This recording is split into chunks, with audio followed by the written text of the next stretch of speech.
नमस्कार, जय मल्हार.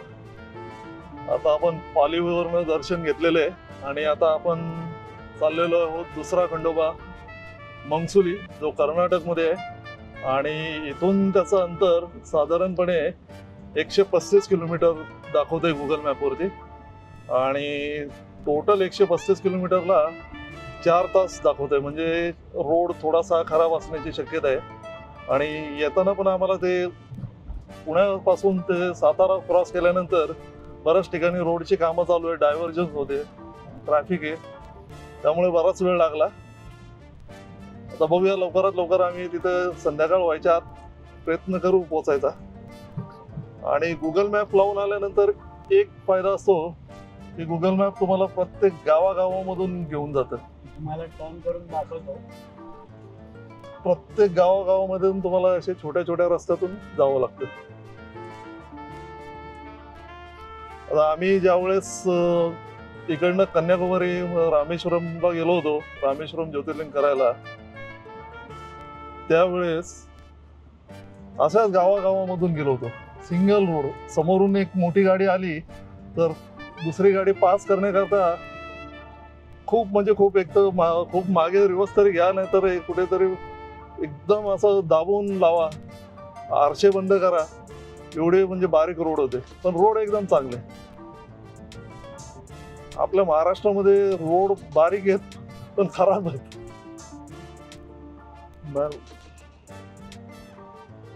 पण असो, जसं जे काय आहे ते आपलंच आहे.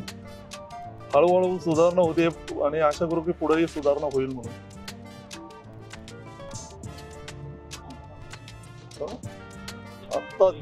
आत्ता वाजलेत 12:30.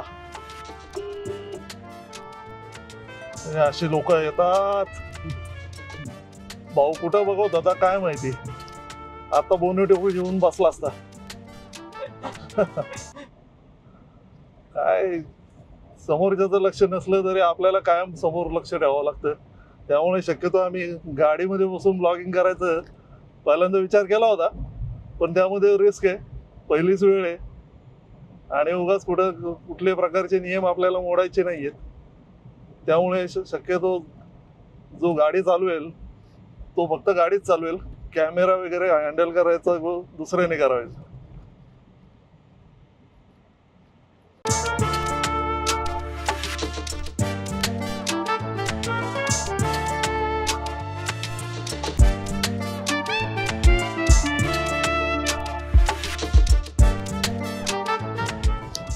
आपल्याला इकडे पालीला पोचायला वेळ लागला, पण देवाचं दर्शन खूप सुंदर झालं.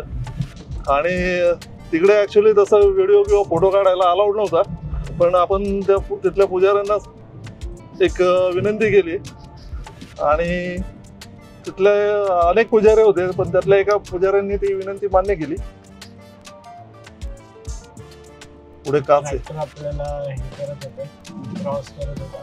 नाही ट्रॅक्टर क्रॉस करत होता, पण पुढे कोणीतरी बाटली फाडून ठेवली. परत बघावं लागतं. आडमार्गे पंक्चर झाली की मग ते टायर चेंज करण्यामध्ये जवळजवळ अर्धा पाऊण तास जाणार.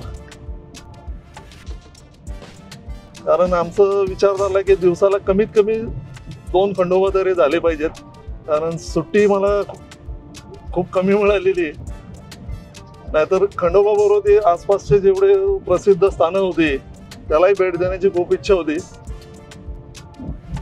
पण काय हरकत नाही, खंडोबाच्या कृपेने आम्ही परत एकदा येऊ. जे राहिलं असेल बघायची इच्छा ती पूर्ण करू आणि तुम्हालाही दाखवू.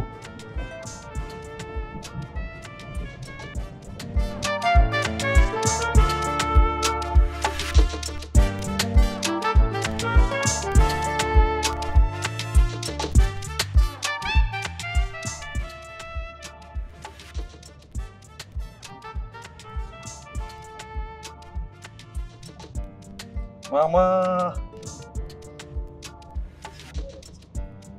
डायव्हर्जनला आहे ना खूप भीती वाटते बाबा.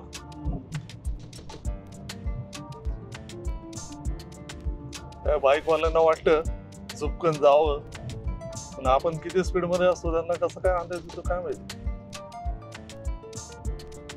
यो आता यांची रेसिंग रेसिंग दाखवत आपण. ट्रकवाल्यांची रेसिंग.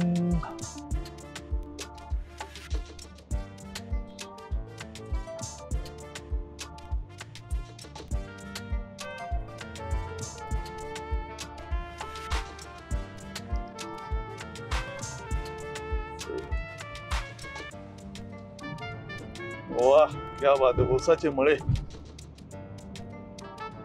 आहा. अशी दोन्ही बाजूला ग्रीनरी असली ना ते असं वाटत नाही आपण उन्हाळ्यामध्ये प्रवास करतोय, आहे ना.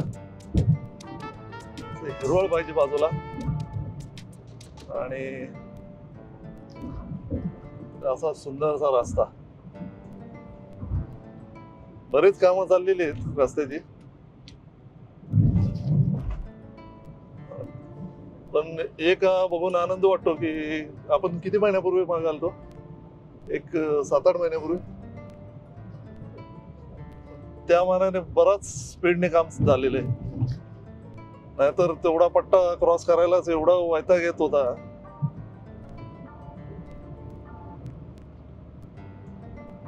आणि विशेष म्हणजे सगळे लोकांचं म्हणणं असतं की हायवेला जाताना ट्रकवाल्यांपासून सावध राहावं, पण माझ्या मते ट्रकवाले जेवढे चांगले लाईन शेअर चालवतात ना तेवढे छोट्या गाडीवाले चालवत नाहीत. आणि माझ्या मते सगळ्यात जास्त ऍक्सिडेंट होण्याचे कारण म्हणजे छोट्या गाड्यांचं स्पीड आणि स्पीड मध्ये मग लाईन चुकली की मग अडचण झाली.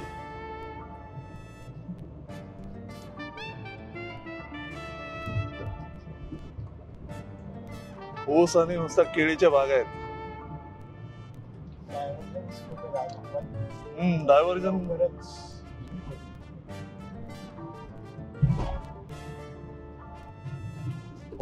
ज्या वेळेस तुम्ही लोक खंडोबाची वारी कराल आशा करतो की तोपर्यंत सगळी रोड चांगली झालेली असतील आणि तुमचा प्रवास आमच्यापेक्षा अजूनही चांगला सुखकर झालेला असेल. आमचाही काय वाईट नाही चाललाय, व्यवस्थितच आहे. आता दुपारचा 1:15 वाजलाय, आपण जेवायला बघूया आता पुढे तरी. भूक लागली आता, खरंच चांगलं असं हॉटेल बघूया आणि पोटपूजा करून घेऊया. आणि किती डिस्टन्स दाखवते? 2.5 तास दाखवत आहे. अजून 2.5 तास आहे ना. 103 किलोमीटर बाकी आहे अजून. बस काय हरकत नाही, पोचतो. म्हणजे आपण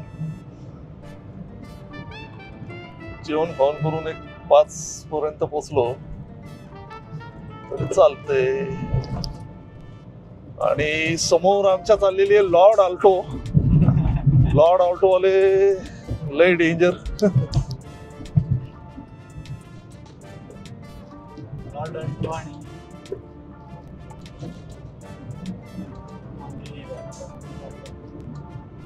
चला पैलवान त्या साईड.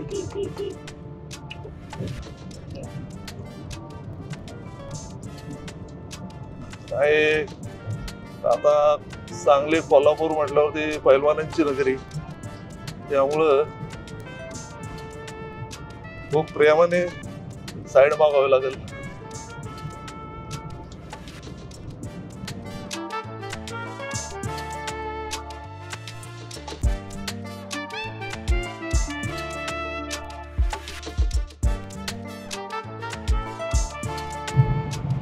मस्त पैकी जेवण झालेलं आहे आता.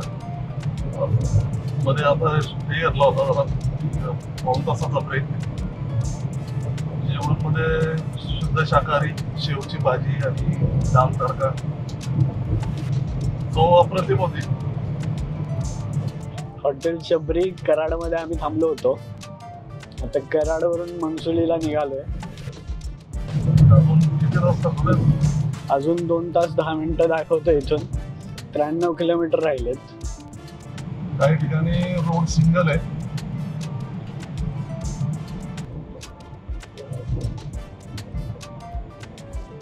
पालीवरून निघाल्यावर मेन हायवेला आपल्याला लागून एक 20 मिनिटाचंच रनिंग आहे.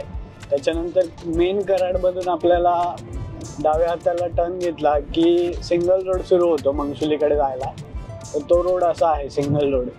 कंडिशन चांगली आहे रोडची.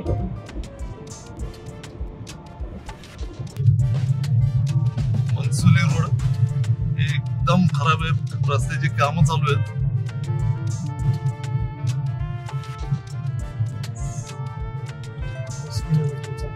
अजून जवळजवळ 20 किलोमीटरचा पॅच एकदम खराब आहे. आता अजून 10 किलोमीटर बाकी आहेत आम्हाला पोहोचायला.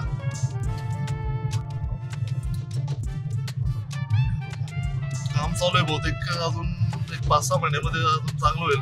पावसाळा जर एक सोडला पुढच्या जानेवारी पर्यंत, म्हणजे पुढच्या वर्षी एक चांगला रूट बघायला मिळेल.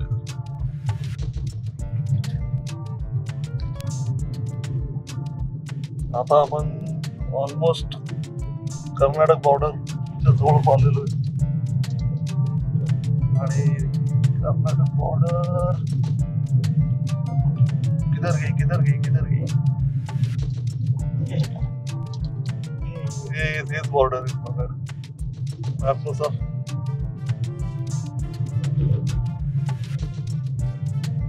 येस, या टर्निंग पासून महाराष्ट्रामधून आपण कर्नाटक मध्ये एंट्री केल्यानंतर 4 किलोमीटर वरती मंगसुली हे खंडोबाचं स्थान आहे आणि आता 5 मिनिटांमध्ये आपण तिथे पोहोचू.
नमस्कार, आपलं मंगसुलीचं खंडेरायाचं दर्शन झालेलं आहे आणि आता आपण निघालेलो आहे देवरगुट्टाला.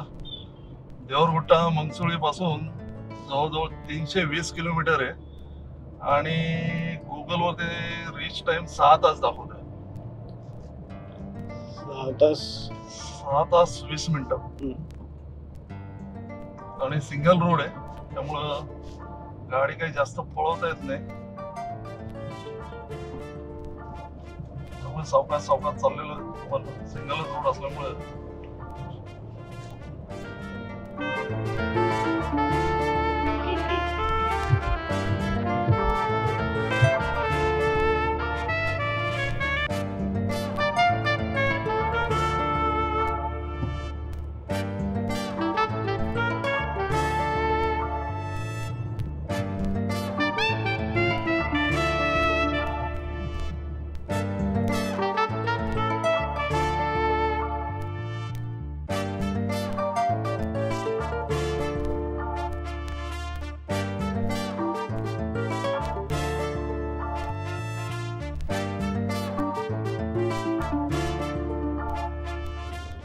आता मंगसुलीवरून ऑलमोस्ट आपण जवळजवळ एक 135 किलोमीटर चालवत आलेलो आणि इथे एक आम्ही कॉफी ब्रेक घेतला होता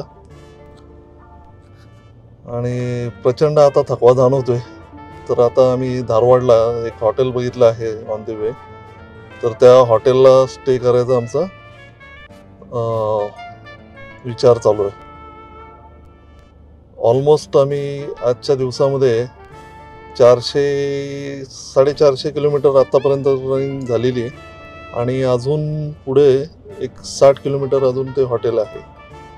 तर म्हणजे जवळजवळ एक 550 किलोमीटरच्या आसपास आमचं आजचं रनिंग झालेलं आहे.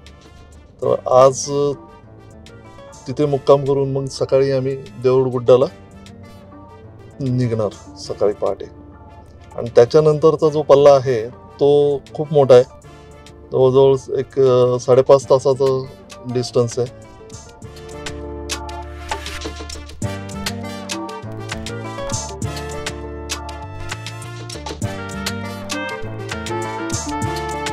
हे अयोध्या रेसिडेन्सी म्हणून आम्ही हॉटेल घेतलेलं आहे धारवाडमध्ये, आणि धारवाड एस टी स्टँडच्या एक्झॅक्ट अपोजिट साईडला आहे. आणि हे आम्हाला 1,500 रुपयामध्ये मिळालं. AC हॉटेल असल्यामुळे त्याची किंमत 1,500 आहे. नाहीतर मग ते तुम्हाला नॉर्मल हॉटेल जे आहेत, रूम्स जे आहेत ते तुम्हाला 1,000 ते 1,200च्या दरम्यान मिळाले असते.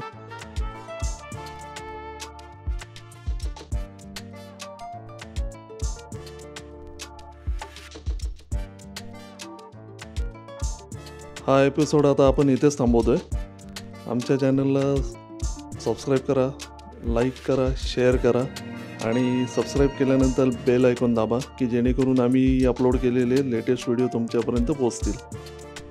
हर हर महादेव, जय मल्हार.